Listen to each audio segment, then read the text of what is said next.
Hello guys, आजच्या व्हिडिओमध्ये मी माझे मेकअप प्रॉडक्ट्स तुमच्यासोबत शेअर करणार आहे. मी काय वापरते किंवा कोणते प्रॉडक्ट्स वापरते, ते का मी वापरते आणि त्या व्यतिरिक्त मला कोणते प्रॉडक्ट्स किती आवडतात, ते मी परत घेईल की नाही, ह्या गोष्टी मी आज ह्या व्हिडिओमध्ये सांगणार आहे.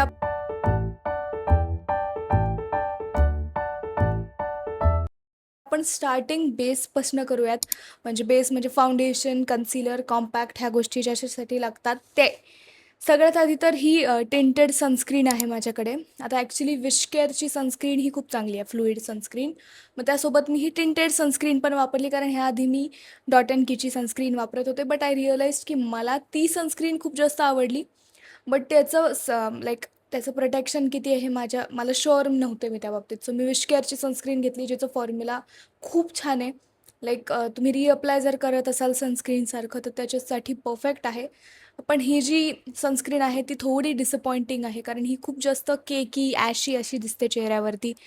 ड्राय होऊन जातो चेहरा लगेचच. सो हे मिक्स मॅच करते मी हे सनस्क्रीनमध्ये मिक्स करून हे ॲज अ टेंट मी वापरते. आणि कारण आता ही खूप मोठी बॉटल आहे, इट्स 50 ml, आणि ही अशीच फेकून तर मी देणार नाही, सो मी ते यूज करते. दुसरं आहे कन्सीलर्स. तर हे दोन्ही पण जे ब्रँड्स आहेत, मार्सचं हे कन्सीलर आहे, कॅन्सल कन्सीलर, मस्त आहे. आणि हे जे इनसाईटचं कन्सीलर आहे एच डी, हे आय थिंक बऱ्याच लोकांकडे मेकअप आर्टिस्टसुद्धा हे कन्सीलर वापरतात, आणि मला हे कन्सीलर ॲक्च्युली खूप भारी आहे. आणि जे लोक फाउंडेशन रोज वापरत नाही पण त्यांना थोडंसं स्किनला थोडं करेक्ट करायचं असेल, आय बॅग्स कवर करायचे असतील, तर ते ही सनस्क्रीन नक्की यूज करू शकता. बाकी ज्यांना थोडासा डेली मेकअपमध्ये जर तुम्हाला काय ॲड इन करायचं असेल तर हे कन्सीलर मार्सचं खूप चांगलं आहे. फाउंडेशन हे मी मॅक्स फॅक्टरचं miracle pure hydrant essence sure skin tint. आता हे स्किन टिंट म्हणजे याच्यामध्ये बॉल्स आहेत आणि प्रायमर पण आहे, असं हे स्किन टिंट आहे. हे खूप भारी आहे ॲक्च्युली, आणि ह्याचा बेस्ट पार्ट म्हणजे हा माझ्या स्किन कलरला परफेक्टली मॅच करतो. मेकअप सेट करण्यासाठी आणि मेकअप थोडा चांगला फिनिश दिसण्यासाठी, ब्लड आउट दिसण्यासाठी मी फेसेस कॅनडाची ही कॉम्पॅक्ट पावडर यूज करते. मॅट आहे, आणि आता मी नाही यूज केली आहे ॲक्च्युली. पण हिचं शेड पण खूप छान आहे, फॉर्म्युलेशन पण खूप छान आहे, कव्हरेज पण चांगलं देते ही. So I love this powder.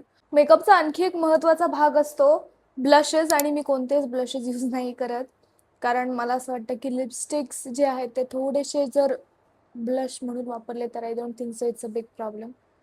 Blush म्हणून मी सध्या ही लिपस्टिक आहे ब्राऊन कलरची, कॉन्टोर एकदम सन केस्ड, एकदम हायलाइटेड असे चीक्स दिसतात, त्यासाठी ही मला खूप आवडते. किंवा तुमच्या चॉईसनुसार सुद्धा तुम्ही कोणती पण लिपस्टिक, जस्ट तुम्ही जी लिपस्टिक लावली आहे तीच तोच शेड जर तुम्ही चिक्सवरती थोडं थोडं जर टॅप केला तर मला वाटतं खूप छान शेड दिसेल चीक्सवरती. कारण मला असं वाटतं जर रेड पिंक असे जर शेड्स वापरले ते ते नॅचरल पण दिसायला पाहिजे. म्हणजे तुमचा अंडरटोन काय आहे आणि तुम्ही लावताय का. म्हणजे जर लिपस्टिक तुम्हाला चांगली दिसते तर तुम्ही जर तो ब्लश म्हणून ती लिपस्टिक वापरली तरी सुद्धा तुम्हाला ते चांगलं दिसणार आहे. So you know, it's an easy trick, तुम्ही वापरू शकता. Next is eyewear. डोळ्यांसाठी तसं मी डोळ्यांसाठी रोज जर तुम्ही विचारलं मी काय लावते तर मी फक्त हा मस्कारा लावते, करत नाही. फक्त थोडासा ना कलर ॲड करतं, कारण आपण पावडर वगैरे लावतो चेहऱ्याला मेकअप करताना, किंवा फाउंडेशन कन्सिलर थोडंसं ना आयलॅशेसला लागतं, मग ते आयलॅशेस एकदम पांढरे दिसायला लागतात. फक्त त्याला क्लीन करण्यासाठी किंवा त्याला थोडंसं डार्कन करण्यासाठी मी हे मस्कारा लावते. त्या व्यतिरिक्त मी डोळ्यांना काहीच लावत नाही. बट ऑन स्पेशल ओकेजन्स कधी काजळची गरज पडते, तर हे काजळ आहे, सॉरी लिप पेन्सिल आहे, काजळ आहे हे बेला विटाचं काजळ. हे मला गिफ्टमध्ये मिळालं, सो मी हेच वापरते. थोडंसं मला काजळ ॲक्च्युली सूट नाही होत, पण जर कधी शूट करायचं असेल किंवा काही छान मला लुक करायचं असेल तर मी काजळ वापरते. दुसरं आहे eyeliner.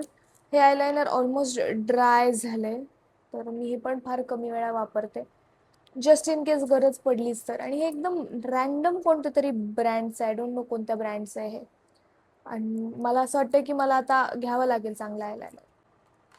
The next thing is माझी फेवरेट आय शॅडो पॅलेट. ह्याचा ब्रश हरवला आहे, ह्याचं जे वरचं आहे ते पण तुटलं आहे.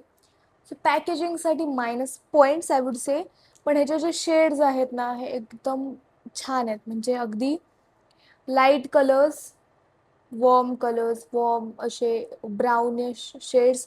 हा ग्रीन मी अजून कधीच वापरला नाही, because I don't think so कोणी ग्रीन कलरची आय शॅडो वापरतील. Like anybody uses green colour eye shadows.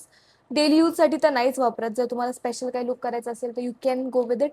I have no problem. त्यानंतर हा ब्लॅक ग्रे हा पण मी वापरत नाही, आणि हा शेड मी फार कमी वेळा वापरला आहे. मी सगळ्यात जास्त वापरलेला शेड असेल मला वाटतं हा व्हाईट. मोस्टली हा वापरण्याचं कारण, व्हाईट म्हणजे हा व्हाईट नाही आहे, न्यूट्रल स्किन कलर शेड आहे हा. मी वापरण्याचं कारण काय आहे मी सांगते. बऱ्याचदा ना आय शॅडो खूप चुकतो लावताना. I am not an expert, okay. तर तो करेक्ट करण्यासाठी ही पावडर जर लावली ना, तर तेवढंच एक यु नो असं कन्सिल्ड फील होतं. डोळे पण छान दिसतात लाईट करण्यासाठी, पावडरसाठी, म्हणजे तो लुक चांगला दिसतो. हा शेड पण मला खूप आवडतो. हा शेड मी बऱ्याचदा वापरते, आणि हे चारही शेड्स मी बऱ्यापैकी वापरते. आणि इथले हे 2 जे शेड्स आहेत हे थोडे हायलाइटिंग शेड्स आहेत, हे पण मी बऱ्यापैकी वापरते.